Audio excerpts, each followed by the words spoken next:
한국은행이랑 금융감독원, 기상청이 합동보고서를 발표했어요. 기후대응 시나리오를 크게 4가지로 추렸어요. 우리가 어떻게 할 때 어떻게 된다. GDP는 어떻게 변하고, 물가는 어떻게 변하고, 각 산업별로 부가가치는 어떻게 변하는지. 좀 극단적으로 기후변화에 무대응으로 일관을 하면은 2050년 GDP가 1.8% 감소하는데 그쳐요. 그런데 2100년이 되면 GDP가 무려 21% 감소하는 거로. 그 당시 예측되는 GDP보다 5분의 1이 줄어든다. 예, 대표적으로 농업, 식료품 제조업, 건설업, 부동산업, 음식점업 이런 업종들은 아무런 기후대응 노력을 안 하면 2100년경이 되면 이들 업종 부가가치는 크게 감소하는 거로 나왔습니다. 이번 보고서 보시면요, 금감원이 참여한 이유가 저는 특별해 보였어요. 이번에 산출된 기후 리스크에 따른 실물경제 영향 추정치를 바탕으로요, 국내 15개 금융사를 대상으로 기후 스트레스 테스트를 하게 됩니다.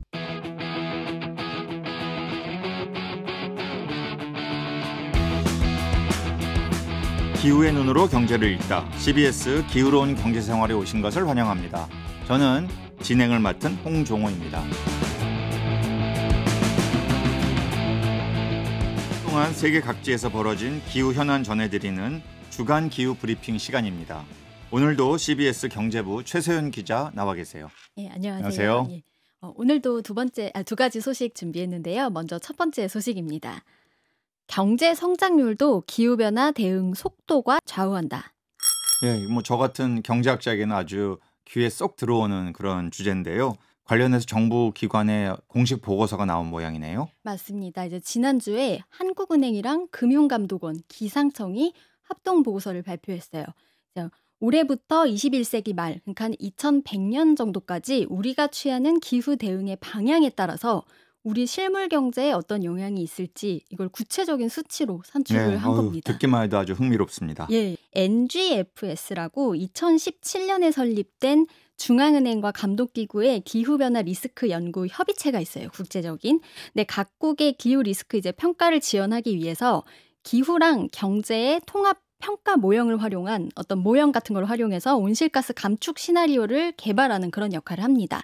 우리나라에서는 한국은행이랑 금융감독원 그리고 금융위원회 이렇게 3곳이 회원으로 참여를 하고 있습니다. 네. 그래서 이런 배경에서 이번 보고서가 나왔다고 이해하시면 되겠습니다. 저도 이 보고서를 이제 살짝 봤는데요. 이게 모형은 국내에서 직접 개발한 것은 아니고 미국의 연방정부에서 지원하는 연구소에서 이제 GChem이라는 이런 글로벌 모형이에요. 이런 모형을 가져와서 조건들을 집어넣고 한국에서는 어떤 실물 경제에 어떤 영향을 미치는지를 상당히 좀 상세하게 이제 분석을 한 것인데, 사실 이런 게 모형이 엉터리면 엉터리 결과가 나오잖아요. 그렇죠. 그런데 이 GChem이라는 모형이 그래도 그 유엔의 IPCC라고 이런 글로벌한 기후변화를 연구하는 이런 기구가 있어요. 여기에서 채택하고 있는 6개 모형 중에 하나입니다. 왜냐하면 이제 하나의 모형만으로 결과를 내기는 리스크가 있으니까 여러 모형들의 결과를 다 종합하고 이게 장기적으로 예측하는 거니까 이제 그렇게 한 건데, 그 중에 한 모형이니까 나름 검증된 모형이다 이렇게 이제 볼 수 있을 것 같아요. 꽤 믿을 만한 분석 도구를 활용했다. 예, 설명을 해주셨고, 여기 보고서 내용을 보니까 기후 대응 시나리오를 크게 4가지로 추렸어요. 우리가 어떻게 할 때 어떻게 된다 했을 때 GDP는 어떻게 변하고, 물가는 어떻게 변하고, 각 산업별로 부가가치는 어떻게 변하는지 이런 영향을 수치로 제시한 거라서 되게 흥미롭더라고요. 그래서 우선 첫 번째로 보시면은 가장 FM 대응이에요. 지구 평균 온도 상승폭을 산업화 이전 대비 1.5도 이내로 억제해서 2050년에 우리 탄소 중립을 달성하는 그런 가장 이상적인 시나리오가 있고요. 두 번째로는 평균 온도 상승폭을 한 2도 이내 정도로 조금 느슨하게 잡는 시나리오가 있고요. 그다음에 세 번째로 2030년 이전까지는 아무 기후 대응을 안 해요. 그러다가 2030년 이후부터 갑자기 온도 상승폭을 2도 이내로 급격하게 감축하는 거예요. 편의상 지연 대응 경로로 부르겠습니다. 마지막으로 아무런 대응도 하지 않아서 지금의 그냥 온실가스 배출 추세를 그대로 무방비 상태로 유지하는 무대응 경로, 이렇게 4가지 시나리오로 나눴고요. 보고서 일단 연구 결론부터 말씀을 드릴게요. 첫 번째 가장 FM 대응, 그러니까 지구 평균 온도 상승폭을 산업화 이전 대비 1.5도 이내로 억제하는 그런 시나리오를 택하고 이거에 맞춰서 온실가스 감축 정책을 조기에 강화하는 게 앞으로 실물 경제 피해를 완화하는 방법이라고 보고서는 시사합니다. 네. 그래서 근데 이게 온실가스 감축 정책을 조기에 강화를 하면은 탄소 가격을 빨리 매겨야 되잖아요. 탄소 가격도 상승하고 여기에 따라서 기술 투자 비용도 들어가기 때문에 초기에는 상당한 정책 비용을 수반할 수밖에 없습니다. 그렇지만 이후에 이제 기후변화 리스크 충격이 다른 시나리오 대비 좀 많이 줄어들기 때문에, 그러니까 기후변화가 조금 완화되기 때문에 국내 경제의 회복력을 결국에는 높인다. 이런 분석입니다. 네. 이 네 가지 시나리오 최 기자 설명을 들은 건 상당히 흥미로운데요. 1.5도 시나리오, 이 FM 시나리오는 한국은행의 마음이 많이 들어가 있는 것 같아요. 현실적으로 이제 네. 1.5도를 벌써 작년 올해 지금 1.5도 넘어선 것 아니냐. 뭐 일시적일 수도 있습니다만 이런 얘기가 나오는 걸 보면 이게 좀 어려울 거다. 이런 과학자들의 좀 이야기가 있고, 세 번째 시나리오가 재밌네요. 2030년까지 별로 안 하다가 그 뒤로 열심히 한다. 예. 뭔가 지금 정부의 태도를 보는 것 같아서 이런 시나리오를 넣었다는 게 상당히 흥미가 있고, 한번 좀 더 설명을 좀 자세히 해주세요. 예, 사실 지연 대응 시나리오가 가장 저 집권당과 정부로서는 빠지기 쉬운 가장 그러니까 지금 안 하고 나중에 하자. 그렇죠. 근데 그러면 안 된다는 이유 한번 들려드리겠습니다. 일단 각 시나리오에 보면요, 이게 그 시나리오별로 기후변화 대응, 그러니까 강도에 따라서 탄소 배출량이 달라집니다. 그러면 당연히 앞으로 나타날 기온이나 강수량 변화도 달라질 수밖에 없겠죠. 이거에 따라서 실물 경제가 영향을 받게 되는 겁니다. 우리가 FM 대응, 기온 상승을 1.5도 이내로 억제하는 가장 강력한 기후 대응을 하려면요, 탄소 배출량이 지금 탄소 배출량이 한 6억 톤 정도 된대요. 2020년 기준에. 근데 2030년에 4억 1천만 톤까지 32%를 줄이고요. 2050년이 되면 마이너스 7천만 톤으로 110%를 줄여야 됩니다. 이게 쉽지 않죠. 그러려면 톤당 탄소 가격을 아주 비싸게 매겨서 경제 주체들에게 강력한 대응을 유도할 수밖에 없겠죠. 그럼 톤당 탄소 가격이 어떻게 되냐면요, 2030년에는 150달러까지 가고요. 2050년 되면 1,700달러까지 상승하게 됩니다. 150달러야 그렇다고 치고 이게 1,700달러면 우리 돈으로 현재 환율 기준으로 한 235만 원 정도 되는 건데 현재까지 나와 있는 국제적으로 가장 강력한 시나리오가 2050년까지 한 250달러 정도의 탄소 가격이니까 모형에서 이런 결과가 나오긴 했지만 참 현실적으로는 상상이 되기는 힘든 그런 수치긴 하네요. 탄소 톤당 235만 원. 알겠습니다. 네, 조금 더 내용을 보실게요. 그래서 이렇게 만약에 어쨌거나 비싸게 탄소 가격을 매기다 보면 아무래도 우리가 화석연료 발전을 좀 줄일 수밖에 없잖아요. 그래서 발전 부문에서 어떤 변화가 일어나냐면 화석연료 발전 비중이 크게 축소가 되고 재생에너지 발전 비중이 확대가 되는 그런 에너지 전환이 일어납니다. 지금 우리나라 발전 비중이요, 역시 2020년 기준으로 보면 석탄 38%, 가스 27%, 재생에너지가 5%에 불과한데요. 2040년이 되면 석탄 1%, 가스 3%, 재생에너지는 무려 84%로 압도적인 비중을 차지하게 됩니다. 이렇게 되면 얼마나 저는 너무 행복할 것 같습니다.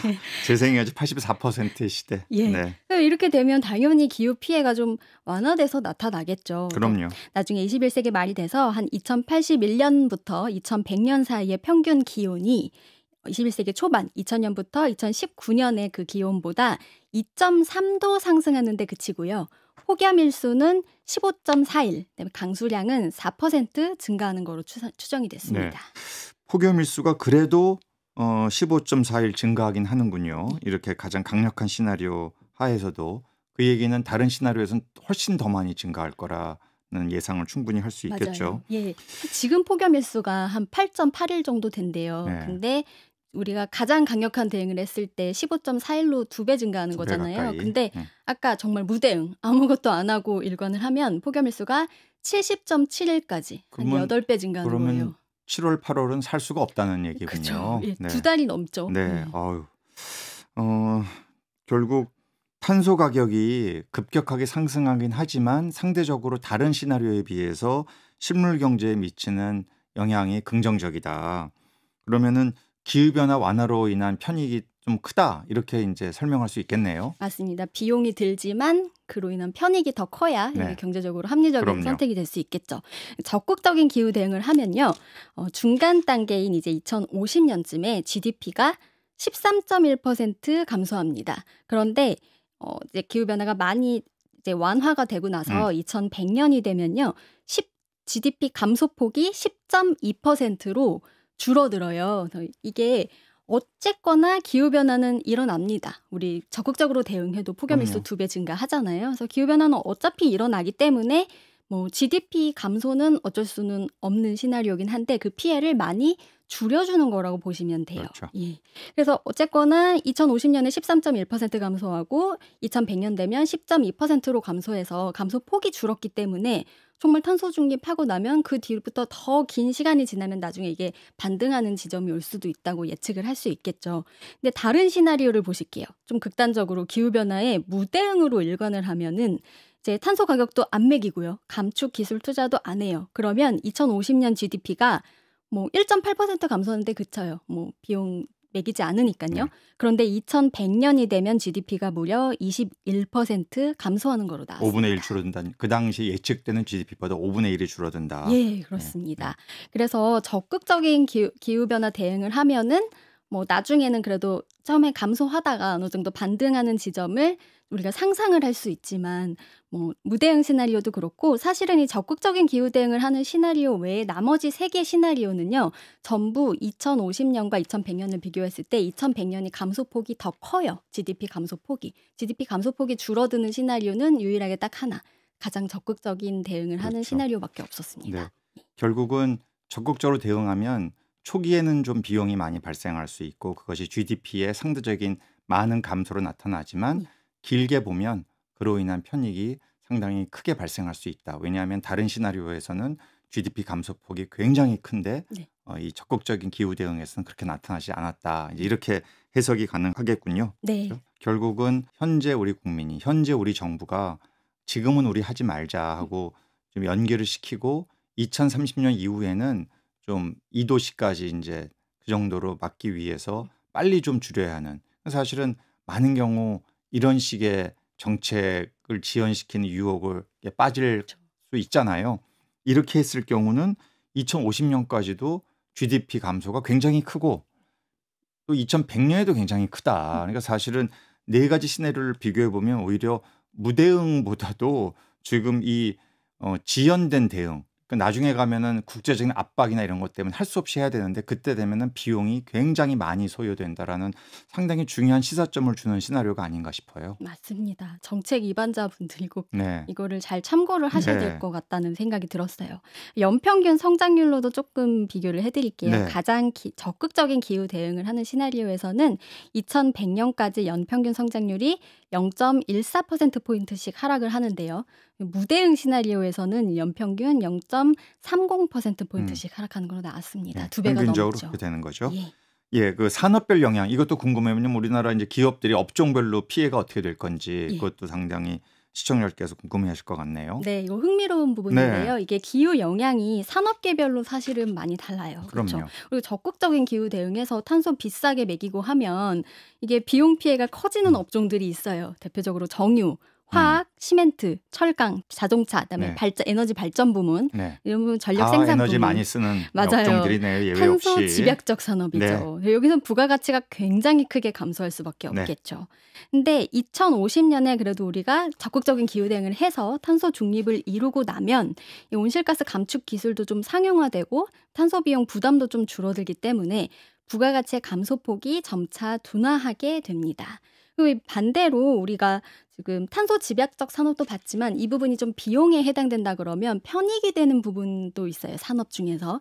대표적으로 기후변화에 취약한 산업들이 있어요. 농업, 식료품 제조업, 건설업, 부동산업, 음식점업 이런 업종들은 기후변화가 초래할 만성적인 리스크, 그러니까 온도 상승, 물리적인 리스크겠죠.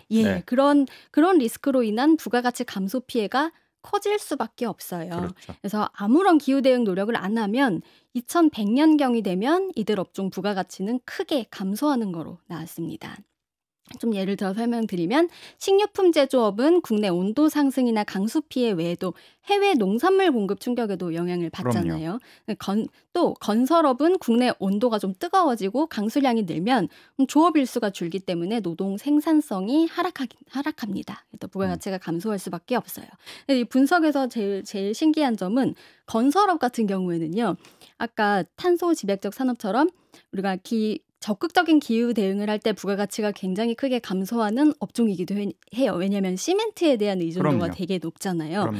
근데 또 반대로 우리가 기후변화 대응을 제대로 하지 않을 때, 그래서 기후변화로 인한 피해가 커질 때도 이렇게 생산성이 감소하는 그런 업종으로 꼽혔거든요. 네. 여기서 시사하는 바는 건설업 같은 경우에는 시멘트 의존도를 낮춘 친환경 건설 공법을 좀 도입을 하는 게 앞으로 좀 업종의 그런 생사를 가를 수 있는 그런 네. 포인트가 되지 않을까라는 생각이 좀 최근에는 들었습니다. 이 건설업에서 유럽 같은 경우에는 목재를 기반으로 해서 고층 빌딩을 짓는 공법이 나왔습니다. 시멘트 의존도를 확 줄인 시멘트, 거네요. 콘크리트 쓰지 않고 거의 안 쓰고 이런 공법들도 아직 우리나라에서는 수용성이 좀 낮죠. 불나는 거 화재 아니야, 위험, 무너지는 거 아니야. 그렇지만 실제로 유럽에서 2, 30층 되는 고층 건물들을 거의 목재 기반으로 짓는 이런 공법들이 나왔기 때문에 이것도 앞으로 한국에서는 좀 생각을 해야 될 것 같고요. 또 한 가지 제가 드리고 싶은 말씀은 이 농업이에요. 우리가 사료 다 수입하잖아요. 근데 이 모형이 글로벌 모형이기 때문에 국제적으로 물리적 리스크가 올라가서 농업 생산성이 떨어지면은 결국 이 사료들을 다 수입해야 되는데 수입하는 비용이 너무 올라가거나 아예 수출 금지시키면 수입을 못할 수가 있기 때문에 앞으로 이 소고기, 돼지고기 먹는데 굉장한 타격을 줄 수가 있는 거여서 이런 기후변화라는 것이 미치는 산업의 영향이 단순히 산업, 약간 우리와 떨어지는 산업이 아니라 우리의 먹거리와 직결돼 있다. 이렇게도 볼 수가 있겠죠. 이런 식의 이 산업별 분석이라는 게 결국 업계 입장에서도 우리가 앞으로 뭘 대비하고 뭐가 내가 리스크에 노출돼 있구나 이런 것들을 알려주는 상당히 중요한 정보가 되겠어요. 맞습니다. 이번 보고서 보시면요. 금감원이 참여한 이유가 저는 좀 특별해 보였어요. 이게 그냥 이렇게 주장만 하고 우리 기후변화 대응해야 된다라고만 하고 쓰이는 게 아니라요. 이 보고서가 쓰임이 있습니다.